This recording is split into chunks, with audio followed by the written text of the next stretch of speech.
तो दोस्तों आज हम लोग जिस कंपनी के बारे में बात करने वाले हैं उसका नाम है काका इंडस्ट्रीज। अपने आईपीओ के बाद इसमें काफी अच्छी रैली देखने को मिली, लेकिन उसके बाद यहाँ भी एक प्राइस एक्शन बना और फिर से तेजी आई, फिर से नीचे आया। ऐसे ही करते करते ये एक रेंज में ही ट्रेड कर रहा है। देखा जाए तो यहाँ पर एक रेंज बना हुआ है जिसके बीच में ये ट्रेड करता नजर आ रहा है और इसी के साथ आज इसमें इंट्राडे में बहुत ही अच्छी 15% से ज्यादा की तेजी देखने को मिली है। इसके आने वाले दिनों में क्या प्राइसेस हो सकते हैं वो जानने से पहले एक बार पहले हम इसकी फंडामेंटल एनालिसिस देख लेते हैं। तो कंपनी का पूरा नाम है काका इंडस्ट्रीज लिमिटेड। 231 रुपए इसका मार्केट प्राइस है और इंट्राडे में 15% से ज्यादा की तेजी दिया है। मार्केट कैप 316 करोड़ का है, यानी कि स्मॉल कैप कंपनी है। स्टॉक पी 24.3 का है। आरओसी 33.2% एंड आरओई की वैल्यू 66.3% का है, यानी कि आरओसी एंड आरओई की लेवल पर तो ये काफी अच्छा परफॉर्मेंस कर रहा है। बाकी अगर इसके स्टॉक पी की बात करें तो वो भी बहुत ज्यादा नहीं बढ़ा है, यानी कि अभी देखा जाए तो ये कंट्रोल्ड है। और पिछले एक साल के हाई लो की बात करें तो 110 रुपए से बढ़कर 252 रुपए तक गया है ये, यानी कि 110 का इसने लो लगाया था और 252 का इसका हाई था। तो दोस्तों आपको इस कंपनी के बारे में बता दूं तो ये कंपनी सन 2019 में ही इनकॉर्पोरेट हुई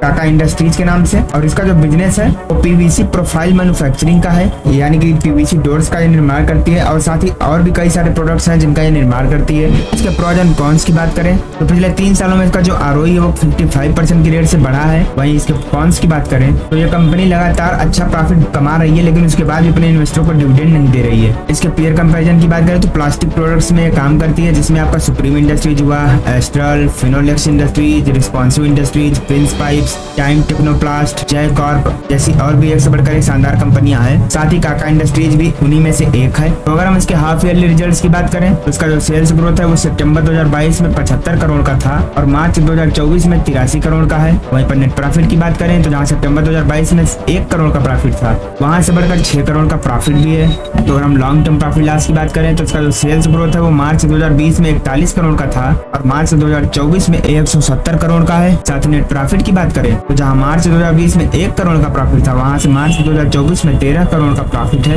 इसके बारोइंग्स की बात करें तो मार्च 2020 में 8 करोड़ का लोन था और मार्च 2024 में कुल 45 करोड़ का लोन हो चुका है। टोटल एसेट की बात करें तो मार्च 2020 में 22 करोड़ का एसेट था और मार्च 2024 में 108 करोड़ का एसेट है। लेकिन साथ ही दोस्तों इसमें जो डेब्ट है वो काफी ज्यादा हाई है, तो यहाँ पर आपको विशेष ध्यान देना पड़ेगा। कंपनी के शेयर होल्डिंग पैटर्न की बात करें तो प्रमोटर्स की हिस्सेदारी जहाँ सितंबर 2023 में 69.78% थी वहां से बढ़ाकर 69.88% हो चुकी है, यानी कि प्रमोटर्स अभी भी हिस्सा बढ़ा रहे हैं। एफआईआईज की बात करें तो 1.42% से घटकर 0% हो गए, यानी कि उन्होंने बेच दिया अपना सारा पोजीशन। डीआईआईज की बात करें तो 1.41% से घटकर इन्होंने भी अपना पोजीशन कम किया है और 0.66% पर आ गए। और पब्लिक की होल्डिंग 27.39% से बढ़कर 29.45% हो गई है। तो अगर हम काका इंडस्ट्रीज की फोरेंसिक एनालिसिस करते हैं तो इसमें आपको 7 पॉजिटिव संकेत, 3 न्यूट्रल और 3 निगेटिव संकेत देखने को मिल जाएंगे। जैसे कि इसका जो डिप्रिसिएशन का इफेक्ट है कोई दिक्कत की बात नहीं है। कंपनी के प्रमोटर्स ने कोई भी शेयर प्लेज नहीं किया है। प्रमोटर्स की जो होल्डिंग है पिछले 90 दिनों में स्टेबल है। रेवेन्यू भी इनका लगातार बढ़ रहा है और अदर इनकम भी इनकी काफी अच्छी आ रही है। हाँ, रिटेल्स की जो होल्डिंग है वो लगभग 30% के आसपास है।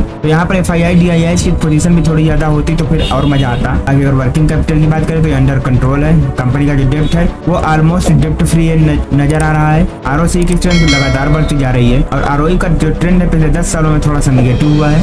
तो अगर हम इसके रेवेन्यू की बात करें तो इनका जो प्रोडक्ट है वो 100% प्लास्टिक प्रोडक्ट्स में ही काम करती है ये कंपनी। तो हम वापस से इसके चार्ट पर आ चुके हैं। तो देखा जाए तो अभी भी ये एक रेंज में ही ट्रेड कर रहा था और अब ये अपने रेंज का फिर से ब्रेकआउट दिया है। तो अगर ये यहाँ से निकलता है और इस लेवल का भी ब्रेकआउट देने में सक्षम होता है तो पहले तो ये इस लेवल को ही टच करेगा और यहाँ से भी अगर ये ब्रेकआउट देकर निकलता है तो जल्द ये 290 के आसपास ट्रेड करता नजर आ सकता है। तो दोस्तों कंपनी तो भले ही स्मॉल कैप की है लेकिन थोड़ी बहुत ठीक लगी है मुझे। बाकी आप अपनी एनालिसिस खुद कीजिएगा और अगर पसंद आए तो कमेंट में मुझे भी बताइएगा और वीडियो को लाइक करके जय श्री राम लिखना मत भूलिएगा।